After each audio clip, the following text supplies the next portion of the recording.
1 Samuel chapter 30, Holman Christian Standard Bible. David and his men arrived at Ziklag on the third day. The Amalekites had raided the Negev and then attacked and burned down Ziklag. They also kidnapped the women and everyone in it, from the youngest to the oldest. They had killed no one, but had carried them off as they went on their way. When David and his men arrived at the town, they found it burned down. Their wives, sons, and daughters had been kidnapped. David and the troops with him wept loudly until they had no strength left to weep. David's two wives, Ahinoam the Jezreelite and Abigail, the widow of Nabal the Carmelite, had also been kidnapped. David was in a difficult position because the troops talked about stoning him, for they were all very bitter over the loss of their sons and daughters. But David found strength in the Lord his God. David said to Abiathar the priest, son of Ahimelech, "Bring me the ephod."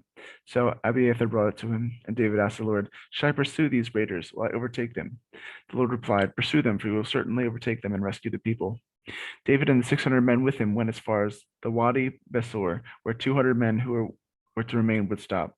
They stopped because they were too exhausted to cross the Wadi Besor. David and 400 men continued in pursuit. They found an Egyptian in the open country and brought him to David.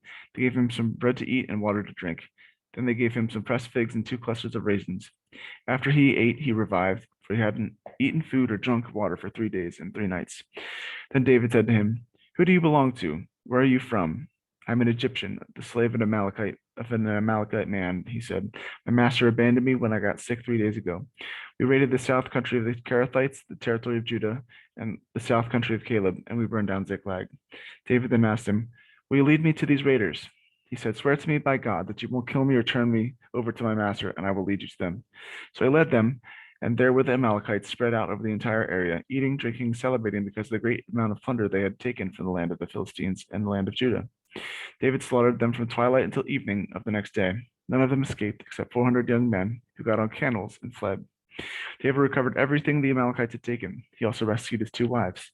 Nothing of theirs was missing from the youngest to the oldest, including the sons and daughters. All the plunder the Amalekites had taken.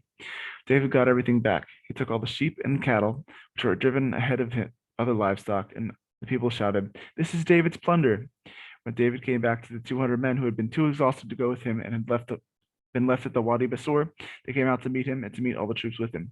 When David approached the men, he greeted them, but all the corrupt and worthless men among those who had gone with David argued, "Because they didn't go out with us, we will not give any of the plunder we recovered to them, except for each man's wife and children. They may take them and go." But David said, "My brothers, you must not do this with what the Lord has given us. He protected us and handed us over to the raiders who came against us. Who can agree on to your proposal? The share of the ones who goes into battle is to be the same as the share of the one who remains with the supplies. They will share equally." And it has been so from that day forward. David established this policy as a law and an ordinance for Israel, and it continues to this very day. When David came to Ziklag, he sent some of the plunder to his friends, the elders of Judah, saying, "Here is a gift from you, gift for you from the plunder of the Lord's enemies." He sent gifts to those in Bethel and Ramoth of the Negev, and to Jatir, to those in Aror, in Sifmoth, and in Eshtemoa, to those in Rakal, in the towns of the Jeremielites, and the towns of the Kenites, to those in Hormah, in Bor Asham, and Athak, and to those in Hebron, and those and all the places where David and his men had roamed.